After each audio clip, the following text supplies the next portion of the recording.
Kian santer, usulan Wakil Ketua Dewan Pembina Partai Solidaritas Indonesia Grace Natali untuk menempatkan Presiden Jokowi kelak menjadi bapak koalisi besar. PSI menilai sosok Jokowi lah yang mampu menjadi penyatu para ketum parpol koalisi Prabowo Gibran tanpa mengganggu peran Prabowo jika nantinya terpilih sebagai kepala pemerintahan. Nah, kenapa Pak Jokowi? Karena dalam pandangan kami kan begini kira-kira. Satu, sudah ada Pak Prabowo sebagai presiden. Dia pemimpin pemerintah, dia pemimpin eksekutif. Cukup, dia menjalankan apa yang dia rancang selama 5 tahun dengan cara sebaik-baiknya. Tapi pada saat yang sama, upaya untuk membawa para partai itu untuk duduk bersama secara terus-menerus, berbicara tentang bagaimana membangun Indonesia untuk mencapai, tadi disebut oleh Grace misalnya, Indonesia Emas. Itu kan kira-kira tahun 2045 ya kalau nggak salah. Itu gimana caranya? Nah, kalau bisa memang kita berharap partai-partai besar ini mau ya berbesar hati untuk duduk bersama-sama, untuk bilang yuk kita kerjasama, kita koalisi, kita nggak berantem-berantem terus ya, untuk mencapai kemajuan Indonesia. Kurang lebih Mas Budi idenya semacam itu. Ide PSI ini dinilai pakar hukum tata negara UGM sebagai bentuk mengubah sistem presidensial menjadi nuansa otoritarianisme baru. Saya selalu ingatkan, kalau kita menggunakan sistem presidensil, lalu koalisinya terlalu besar pendukung pemerintahan, godaan otoriternya tinggi. Godaan otoriter itu tinggi, itu yang kemudian harus kita ingatkan. Ya kan, nggak boleh dibiarkan. Kalau kemudian sekarang begitu misalnya Pak Prabowo dilantik tanggal 20 Oktober, lalu kemudian didorong lagi untuk membangun koalisi besar pendukung pemerintahan, menarik-narik namanya oposisi, dugaan saya atau kecurigaan saya jangan-jangan kita sedang menjerumuskan negara ini menuju ke arah otoritarian baru lagi. Usulan menjadikan Presiden Jokowi sebagai bapak koalisi besar memang diakui Golkar jadi pembicaraan dalam internal parpol koalisi pengusung Prabowo Gibran. Namun benarkah usulan soal peran Jokowi ini sebatas menjadi ketua koalisi besar tanpa ada tendensi mengganggu kewenangan seorang kepala negara kelak? Tim Liputan Kompas TV. Menjadikan Jokowi sebagai bapak koalisi besar terus menjadi polemik. Sejauh mana saudara peran Jokowi nanti usai tak lagi jadi presiden menjadi bayang-bayang dalam kepemimpinan yang baru? Kita akan perbincangkan hal ini. Sudah bergabung bersama kami di Kompas Petang ada politisi PSI Bung Ade Armando dan juga ada pengamat politik Ikrar Nusa Bakti. Selamat sore Bung Ade dan juga Prof Ikrar. Selamat sore, Nilo. Ya, sehat selalu. Saya ingin ke Bung Ade dulu. Bung Ade, ini ide soal menjadikan Pak Jokowi sebagai pemimpin koalisi besar, ini memang dalam rangka untuk mencarikan posisi baru begitu ke Pak Jokowi nanti kalau udah pensiun? Ya nggak gitu lah, masa mencarikan posisi baru. Kesian amat Pak Jokowi ya. Nggak, jadi gini dulu. Jangan juga bayangkan bahwa yang ada dalam benak kami adalah agar Pak Jokowi menjadi semacam bayang-bayang dari kepala negara atau dari presiden, yaitu Pak Prabowo ya. Dan jangan bayangkan bahwa apa yang kami usulkan ini adalah sebuah barisan nasional atau koalisi besar yang berada di dalam pemerintahan saat ini. Tentu saja tidak begitu ya.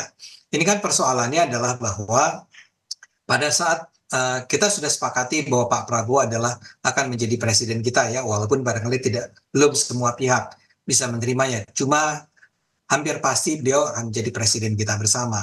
Nah, pada saat yang sama ada sebuah kebutuhan untuk mempersatukan, mengkonsolidasikan ya partai-partai yang ada di Indonesia ini untuk merancang langkah bersama ke arah ke depan, ke arah Indonesia Emas 2045 itu ya. Siapa orang-orang yang diharapkan berkonsolidasi itu adalah tentu saja yang paling awal adalah mereka yang sudah berada di belakang atau berada di jajaran pendukung Pak Prabowo saat ini, yaitu 4 partai kalau nggak salah kan ya. Ada Gerindra, ada Demokrat, ada Golkar, ada PAN ya. Jadi berempat itu. Tapi yang kita harapkan kan tidak hanya 4. Ya, sejumlah partai lain yang walaupun berada pada kubu yang lain saat ini kan salahnya untuk di Bung Ade, kenapa sih harus ada pakai kata ketua atau pemimpin koalisi besar? Ini saya baru dengar nih ada istilah seperti itu nih. Ya tentu saja semua koalisi apapun namanya itu harus ada yang mengkoordinasinya kan, yang memimpinnya Oke. ya. Tidak Nah percaya orang dengan yang partai-partai atau tidak percaya mungkin dengan Pak Ketua Umum Partai atau dengan Pak Prabowo bisa memimpin? bukan yang nggak percaya, cuman sekarang kita bayangkan ya masing-masing partai punya ketua ya. Nah sekarang maukah bersediakah masing-masing partai itu dipimpin oleh ketua partai, Oke. ketua dari partai yang lain. Yang paling bijaksana adalah menentukan ada seorang old wise man gitulah kira-kira Oke. begitu ya, yang Oke. bernama Pak Jokowi yang selama 10 tahun terakhir memang sudah diterima oleh partai-partai yang ada Oke. untuk memimpin Indonesia. Oke. Jadi dia bisa melanjutkan apa yang sudah dijalankan selama ini ke arah yang lebih baik. Dan ini Oke. cuma bukan persoalan merancang program pemerintah atau apapun, Oke. tapi lebih ke arah konsolidasi. Oke, baik. Saya Makanya yang ingin ke disebut sebagai baik. langkah. Kita tahan di sana dulu Bung Ade ya. Saya ingin ke Prof Ikrar. Oke. Coba kita lihat pandangan Prof Ikrar. Bagaimana Anda melihat ini soal ide Pak Jokowi jadi pemimpin koalisi besar? Apa implikasi yang mungkin bisa muncul dengan kalau Pak Jokowi benar jadi pemimpin seperti itu? Yang jelas ya, koalisi besar itu seperti apa gitu kan. Itu kalau kita tahu bahwa itu pernah juga terjadi di era SBY ya, tapi itu pun tidak kemudian apa namanya itu membutuhkan sebuah koalisi besar yang kemudian bisa berpengaruh terhadap jalannya pemerintahan. Karena kita tahu di era Pak SBY sendiri ya, itu di antara partai-partai politik itu kan kenapa dibuat koalisi besar, karena memang waktu itu ada anggota koalisi yang waktu itu masih nakal gitu. Nakal dalam artian yang membuat ketika Presiden SBY membuat suatu kebijakan dan itu ternyata tidak diikuti oleh partai-partai ini ya di dalam misalnya parlemen begitu kan. Maksudnya ada yang kemudian masih misalnya berpendapat atau mendukung oposisi pada saat itu dan sebagainya. Dan kalau kemudian koalisi besarnya itu Bung Ade katakan tadi namanya Barisan Nasional, itu saya juga heran juga ya, karena ini ide dari Bung Jeffrey Giovanni yang kemudian saya lihat ini kok namanya seperti Barisan Nasionalnya di Malaysia ya, yang kemudian itu menggabungkan antara unsur-unsur politik yang berasal dari misalnya orang Melayu, kemudian orang India dan juga orang Cina yang ada di Malaysia pada saat itu ya. Oke. Nah kita kan sistem kepartian kita kan tidak didasari oleh puak-puak semacam itu ya, itu satu. Kedua, kalau misalnya Pak Jokowi menjadi ketua koalisi, mau tidak mau dia harus menjadi ketua umum partai gitu kan. Oke. Sebab kalau dia bukan orang partai, lalu posisinya sebagai apa? Dan Oke. kalau itu memang harus ketua umum partai, berarti Golkar juga harus siap-siap untuk melakukan musyawarah nasional luar biasa ya sebelum Oktober ini Oke. gitu. Tapi Prof Ikrar, kalau Anda lihat apa ini kira-kira bagaimana posisinya Pak Prabowo? Apa pengaruhnya pada kepemimpinan Pak Prabowo nanti kalau misalnya ada? Yang jelas buat saya ya, saya selalu walaupun misalnya saya juga sering mengkritik bahwa keterpilihan Prabowo sebagai presiden dan kita juga belum tentu melihat apakah Prabowo itu pasti akan terpilih atau tidak. Tapi terlepas dari itu, buat saya kalau nanti 20 Maret itu dinyatakan bahwa Prabowo Gibran itu menjadi pemenang dan kemudian persoalan lain itu tidak akan muncul untuk kemudian meniadakan kemenangan itu buat saya beliau harus dihormati sebagai seorang presiden pemenang ya.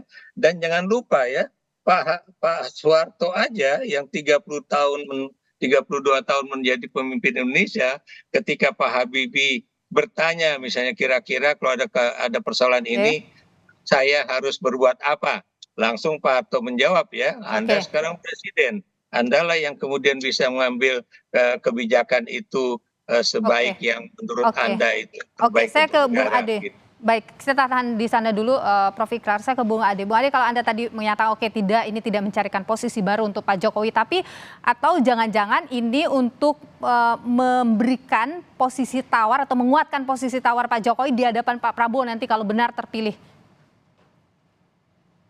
Ini bahkan gagasan ini sudah sempat dibicarakan sudah dibicarakan dengan Gerindra dan saya tidak tahu persis apakah Pak Prabowo terlibat di dalam pembicaraan tersebut. Tapi ini adalah bukan sesuatu yang dilakukan secara rahasia, secara underground. Inilah sesuatu yang dibicarakan secara terbuka. Jadi jelas jangan sampai kemudian timbul sebuah persepsi yang salah bahwa yang terjadi adalah semacam perseteruan gitu ya. Perbedaan antara kubunya Pak Jokowi dengan kubunya Pak Prabowo. Enggak, ini adalah sebuah kerja bareng kok, kerja Jadi Gerindranya konsolidasi setuju bersama. juga dengan hal seperti ini? Nah, saya nggak bisa katakan itu karena pihak Gerindra yang harus menjawabnya ya, atau Pak Prabowo yang harus menjawabnya. Yang jelas ini adalah semacam, kalaupun jadi yang namanya koalisi besar, karena tadi dikatakan bahwa kalau Barisan Nasional nggak layak lah digunakan, nggak enak lah dipakai. Saya taruhlah saya setuju kita gunakan koalisi besar. Ini adalah sebuah persatuan yang bersifat non formal, yang bukan sesuatu yang berada di dalam pemerintahan formal. Ini adalah mempertemukan para pimpinan partai agar mereka bisa bersama-sama mengkonsolidasi diri agar tidak terjadi perpecahan yang terus-menerus di Indonesia. Itu ide besarnya atau itu harapannya. Saya ke Prof. Ikrar, singkat saja Prof. Menurut Anda ini bisa menjadi matahari kembar dalam kepemimpinan Prabowo Subianto nanti kalau terpilih? Kalau simpelnya itu bisa akan terjadi matahari kembar ya. Dan kemudian itu kan program 2045 itu kan program yang bukan untuk satu presiden ya, karena itu kan masih 21 tahun lagi maksud saya. Itu berarti akan ada dua pemerintahan yang berbeda. Apakah kemudian ini adalah ancang-ancang untuk membangun koalisi sampai 20 tahun mendatang ya, itu yang kemudian Bung Uceng itu mengatakan ya, saya juga setuju dengan itu bahwa ini akan menimbulkan apa yang disebut dengan autokrasi personal ya. Baik. Baik, terima kasih Prof. Ikrar Nusa Bakti, analis politik senior, dan terima kasih juga Bung Ade Armando, politisi PSI, sudah berbagi pandangan di Kompas Petang. Sehat selalu, selamat melanjutkan ibadah puasa.